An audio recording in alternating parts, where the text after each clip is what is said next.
Hello friend, good morning, Radhe Radhe. Welcome back to my new vlog. कैसे हो आप सभी लोग? आशा करती हूँ आप सभी लोग बहुत अच्छे होंगे, मस्त होंगे, अपने जीवन में खुश होंगे। तो फ्रेंड्स, स्वागत है आपका अपनी यूट्यूब चैनल पर। तो फ्रेंड्स, आज दिन है मंगलवार और डेट है 2 अप्रैल, यानी कि ये मंगलवार के दिन का ब्लॉग है। और ये सुबह सुबह का टाइम है, अभी सुबह के बज रहे हैं लगभग 6। तो मैं उठी हूँ और उठने के बाद मैं सीधे रसोई में आ गई हूँ, हाथ वगैरह धुलने के बाद, क्योंकि मुझे ना साबूदाना के पापड़ बनाने थे। तो साबूदाना तो मैंने रात में ही भिगो दिए थे। तो मैंने सोचा पहले मैं सबसे पहले ना पानी उबलने के लिए रख दूं, तो मेरे जो घर के काम है ना वो होते तक साबूदाना जो हमारा पक जाएगा। तो पहले मैंने ना एक बड़े से पतीले में फ़िल्टर का जो पानी है ना वो निकाल के गैस में रख दी हूँ गर्म होने के लिए। और मैंने कम कम पानी करके ना 2-3 भगोने में रखी हूँ पानी उबलने के लिए। और पानी उबलने के लिए रख दी। उसके बाद फिर जो ना गैस काउंटर को मैंने क्लीन कर दी हूँ, क्योंकि रात में ना कुछ कीड़े वगैरह चलते रहते हैं, तो गैस काउंटर क्लीन कर दो ना तो अच्छा रहता है। और गैस काउंटर क्लीन वगैरह करने के बाद फिर मैं बाहर आ गई हूँ। और अभी मैंने ना बाहर के गेट भी नहीं खोला था, तो पहले मैंने आके ना बाहर के गेट खोली हूँ। और अब मैं लगाऊंगी झाड़ू, क्योंकि मैंने सोचा पहले मैं पानी उबलने के लिए रख दूँगी, तो झाड़ू लगते तक पानी उबल जाएगा और उसके बाद फिर हम उसमें साबूदाना डाल देंगे ना, तो घर के काम होते तक हमारे जो है साबूदाना अच्छे से पक जाएंगे। तो फ्रेंड्स देखिए, यहाँ पर मैं आ गई हूँ झाड़ू लगाने के लिए। तो मैं सबसे पहले आज बाहर झाड़ू लगा रही हूँ, उसके बाद फिर मैं अंदर लगाऊंगी।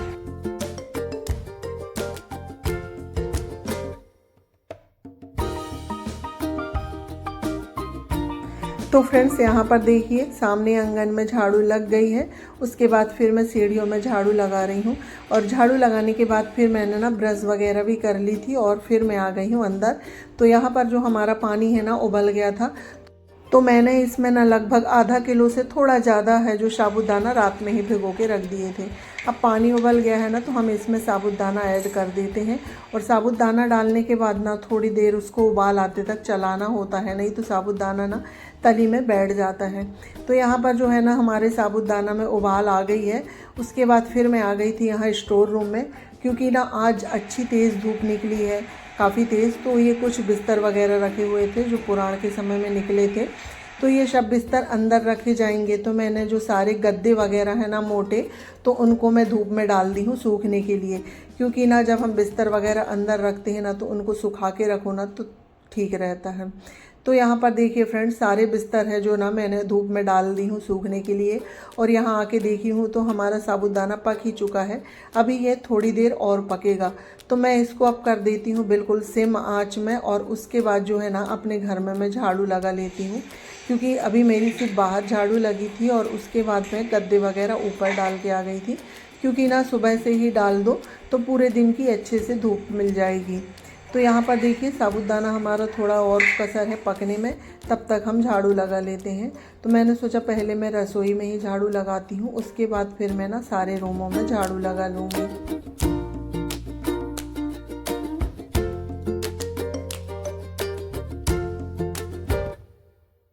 तो यहाँ पर देखिए फ्रेंड्स, झाड़ू लग गई थी मेरी और इतने में है जो मेरा साबूदाना पक गया था। तो मैं आ गई हूँ साबूदाना को छत में लेके। और जो कल रात में जो मैंने पॉलीथीन धुली थी ना, उनको मैंने बिछा ली हूँ। और उसमें पानी और जो ऑयल होता है ना, रिफाइंड ऑयल, वो डाल के हम पूरी पॉलीथीन में लगा लेते हैं। जिससे क्या है, हम साबूदाना के पापड़ बनाते हैं ना तो वो निकालते समय चिपकते नहीं हैं।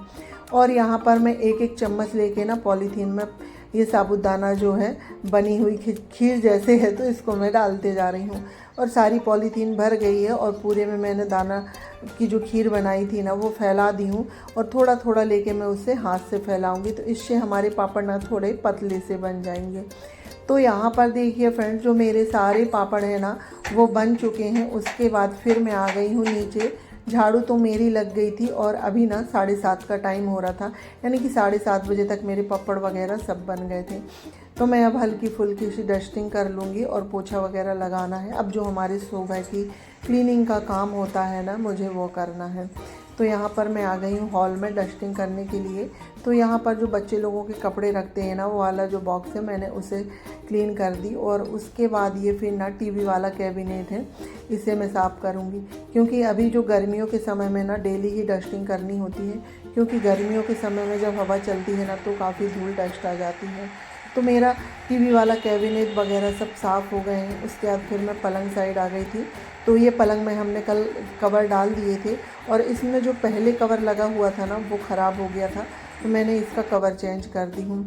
और उसके बाद मैं इसमें बेडशीट लगाने वाली थी, तो मैंने सोचा पहले मैं जो विंडो है ना यहाँ पर की इसे साफ़ कर देती हूँ। इसमें काफ़ी धूल डस्ट हो गई थी, पुराण के बाद मैंने इसकी डस्टिंग नहीं करी थी। तो विंडो क्लीन करने के बाद अब मैं जो बेड है ना उसमें बेडशीट लगा देती हूँ। बेडशीट वगैरह तो मेरी सारी धुल गई हैं। हाँ, अभी 3-4 बेडशीट और रह गई हैं, पर जो तकिया के कवर है ना, क्योंकि पुराण के समय में काफ़ी सारे एक्स्ट्रा तकिए निकले हुए थे, तो सभी में कवर लगे हुए हैं, तो इस वजह से ना अभी मैचिंग कवर मिल नहीं रहे हैं। तो जब सारा काम हो जाएगा ना, सब सारी चीज़ मैचिंग निकाल लूँगी। तो यहाँ पर देखिए फ्रेंड्स, बेडशीट लगा दी हूँ मैंने। उसके बाद ना मेरे सारे रूम की डस्टिंग हो गई थी और सारे रूमों में पोछा भी लग गया था, सिर्फ हॉल रह गया था। तो अब मैं हॉल में पोछा लगा लेती हूँ, उसके बाद फिर मुझे बाहर पोछा लगाना है। तो यहाँ पर देखिए फ्रेंड्स, मेरा जो है ना अंदर पोछा लग गया है। उसके बाद फिर मैं आ गई थी बाहर। तो ये जो टोकनी है ना, ये पुराण के समय की है। तो इनमें जो है ना जवारे बोने का काम करे थे, तो इनमें जवारे बो के ना इनके ऊपर कलश रखे थे, तो इनमें मिट्टी के कारण ना काला काला सा लग गया था। तो मैंने सोचा चलो काफ़ी दिन से रखी हुई थी तो मेरे पास टाइम नहीं मिल रहा था, आज थोड़ा सा टाइम है, तो मैंने सोचा सारी टोकनी को धुल लूँ। और सारी टोकनी को धुलने के बाद जो नीचे का फ़र्श है ना, मैंने सारे फ़र्श में पानी डाल दी हूँ, क्योंकि गर्मियों के समय में जब हवा वगैरह चलती है ना तो धूल मिट्टी आती है, तो पैर में ना थोड़ा किसकिसा सापन लगता है। तो अब आंगन को ना डेली में ही धुलना पड़ता है। और सारे आंगन में पानी डालने के बाद फिर ये मैं वॉश बेसिन है इसे साफ़ करने लगी हूँ। ये साफ़ हो जाएगी, इसके बाद फिर नीचे की सफाई करूँगी, तो जितना भी पानी गिरा हुआ होगा ना वो साफ़ निकल जाएगा। तो वॉश बेसिन धुल के हो गई हमारी। उसके बाद फिर जो मैंने फ़र्श में जितना भी पानी डाला था ना, तो अब मैं उसे वाइपर की सहायता से सारा पानी निकाल दूँगी। और उसके बाद फिर जो पोछा है ना, उससे लेके हम इसका पानी सूखा देंगे तो ये बहुत जल्दी सूख जाता है। और गर्मियों के समय में ना तो बहुत ही जल्दी पोछा लगाओ और सूख जाता है। तो फ्रेंड्स देखिए, इसके बाद फिर मैं नहा के आ गई थी। उसके बाद बीच में हमारा ना खाना पीना सारा हो गया है और अभी टाइम हो रहे थे 12 बजे, यानी कि दोपहर के 12 बज रहे थे। तो मुझे ना गेहूं के पपड़ बनाना था, तो उसके लिए ना मैं 10 किलो के करीब गेहूं भिगा रही हूँ। तो गेहूं को ना मैं ये जो स्टील की बड़ी टंकी है इसमें डाल लूँगी और इसको ना पानी भर के रख देंगे और इसे कम से कम ना 2 दिन के लिए गलने के लिए छोड़ेंगे। उसके बाद हम इसको पीस लेंगे। तो यहाँ पर देखिए फ्रेंड्स, गेहूं को मैंने गलने के लिए डाल दी थी और उसके बाद फिर मैंने ना बीच में कोई भी वीडियो नहीं बनाया था। और अभी मैं मिल रही हूँ शाम के आपको 4 बजे। तो बीच में वीडियो वगैरह एडिट करने का काम होता है ना, वो सब करने के बाद थोड़ी देर मैंने आराम कर ली थी। तो अभी शाम के 4 बज रहे थे। आज मुझे छोले भटूरे बनाना था, तो मैंने उसके लिए आटा लगा के रख रही हूँ। तो आटा लगाने के लिए मैंने ना आधा किलो से ज़्यादा मैदा ले ली हूँ और 1 पाव के करीब हमने इसमें सूजी ऐड किए हैं और 1 चम्मच मीठा सोडा और 2 चम्मच इसमें शक्कर डाले हैं। और उसके बाद फिर आधी कटोरी के करीब ना मैंने इसमें दही डाली हूँ और 1 चम्मच के लगभग नमक, यानी कि नमक तो हमें स्वाद अनुसार डालना है। और ये सब चीज़ डालने के बाद ना हमें आटे को अच्छे से मिक्स करना है और फिर थोड़ा थोड़ा पानी डाल के इसका एक सख्त सा डो लगाना है। तो मैं ना इसको 4 बजे इसलिए लगा रही हूँ क्योंकि 7 बजे तक मुझे इसके भटूरे बनाने हैं, क्योंकि इनकी नाइट ड्यूटी चालू हो गई है ना, तो ये 2-3 घंटे में अच्छे से फूल जाएगा। तो यहाँ पर देखिए फ्रेंड्स, हमारा जो आटा लग के तैयार हो गया है ना, तो मैं इसमें 2 से 3 चम्मच जो रिफाइंड ऑयल होता है ना वो डालूंगी और उसके बाद फिर हम इसको अच्छे से मलेंगे। तो इससे क्या है ना, रिफाइंड ऑयल पूरे मैदे के अंदर अच्छे से आ जाएगा। अब हमारा डो लग के हो गया है तैयार। तो अब मैं इसे थोड़ा ऊपर से तेल लगा के और फिर जो रुमाल होती है ना सूती वाली, वो ढक के हम इसे रख देंगे। तो 2 से 3 घंटे ये ना बहुत अच्छे से रेस्ट हो जाएगा। आटा वगैरह लगाने के बाद फिर जो शाम की चाय वगैरह होती है ना, वो सब हो गई थी। और इसके बाद जो सुबह मैंने गद्दे वगैरह सुखाए थे ना, तो मुझे इनमें कवर डालना है। आज ना अच्छे तेज़ धूप थी ना, तो सारे गद्दे बहुत अच्छे से सूख गए हैं। तो यहाँ पर देखिए फ्रेंड्स, हमारे ना गद्दे में ना कवर डल गए हैं। और कवर डालना, काफ़ी सारे गद्दे में कवर डालना था, तो ये सब डालते डालते ना मुझे आधे घंटे लग गया। उसके बाद ना इन सब बिस्तरों को मुझे जो पेटी है ना उसके अंदर रखना था। उसके बाद फ्रेंड्स, ये है शाम के 6 बजे का समय।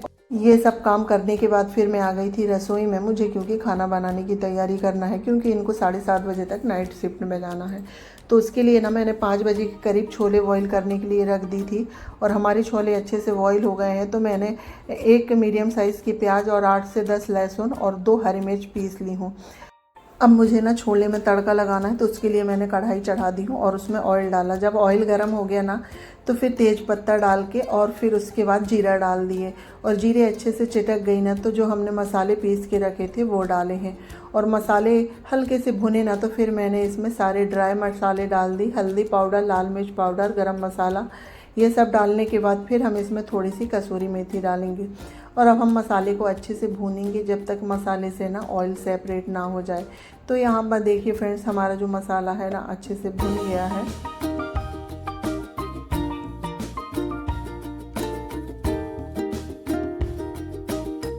मसाला भुन रहा था ना, जब तक मैंने देखा कि और छोले जो बॉईल हुए हैं कि नहीं, तो छोले भी अच्छे से पक गए थे। अब मसाला ना अच्छे से भुन गया है, उससे ना ऑयल सेपरेट होने लगा है। तो अब हम इसमें ना छोले ऐड कर देते हैं। तो यहाँ पर देखिए फ्रेंड्स, सारे छोले को मैंने ना कढ़ाई में डाल दी हूँ। अब मसाले के साथ ना 2 मिनट हम सारे छोले को अच्छे से भूनेंगे।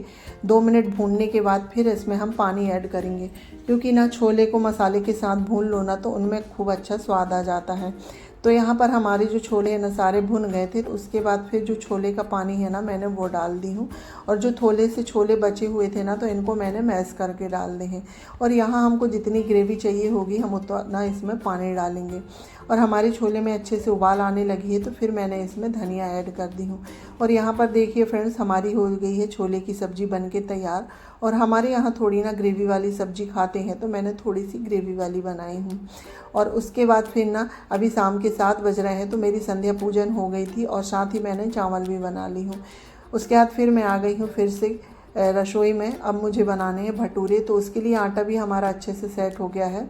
तो मैं ना एक साथ 8 से 10 पेड़े बना के रख लेती हूँ, और पेड़े को भी ना 10 मिनट रेस्ट करने के लिए रखेंगे। तो इतने पेड़े बने हैं ना, तो इनको रेस्ट करने के लिए रखेंगे जब तक हम इतने ही पेड़े और बना लेते हैं। तो इस तरह से हमारे पेड़े भी बन के हो जाएंगे और सारे रेस्ट हो जाएंगे। तो हमारे जो सारे पेड़े बन के तैयार हो गए हैं, और फिर मैंने कढ़ाई चढ़ा दी हूँ ऑयल डाल के। अब ऑयल भी हमारा गर्म हो गया है, तो देखिए हमारे जो पेड़े हैं ना बहुत अच्छे से रेस्ट हो गए हैं 10 मिनट के लिए। तो अब हम बेलने लगेंगे भटूरे।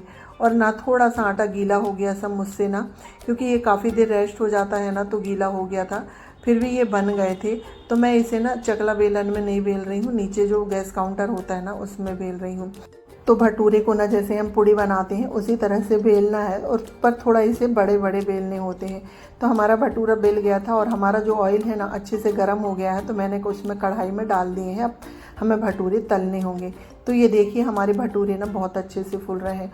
और भटूरे ना एक डाल के सेकना होता है, और भटूरे को डालो और उसे ना दबा दबा के सेको ना तो वो अच्छे से फूलते हैं। तो ये देखिए फ्रेंड्स, हमारे ना सारे भटूरे बहुत अच्छे से फूल रहे थे, और सिर्फ मेरे 1 या 2 ही भटूरे नहीं फूले थे, बाकी सारे भटूरे बहुत अच्छे से फूले हैं।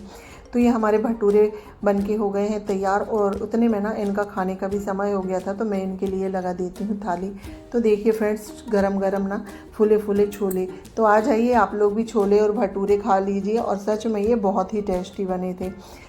तो फ्रेंड्स देखिए, सभी लोगों का खाना हो गया है, और भटूरे मैं बनाते जा रही थी और सभी लोगों को गरम गरम खिला दी, और उसके बाद फिर मैंने भी खा ली थी। तो खाना पीना हो गया है, तो अब बारी आती है बर्तन क्लीन करने की। तो फ्रेंड्स देखिए, यहाँ पर बर्तन सारे मंज गए थे ना, तो बर्तनों को मैं धुलने लगी हूँ।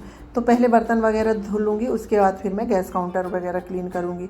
तो फ्रेंड्स अब इसी के साथ मैं अपने वीडियो का भी एंड करती हूँ। अगर मेरा ये वीडियो आप लोगों को थोड़ा सा भी अच्छा लगे ना, तो लाइक शेयर सब्सक्राइब करिएगा, और चैनल में नए आते हैं तो प्लीज़ सब्सक्राइब करिएगा। मिलती हूँ नेक्स्ट ब्लॉग में, जब तक के लिए bye bye, take care, good night.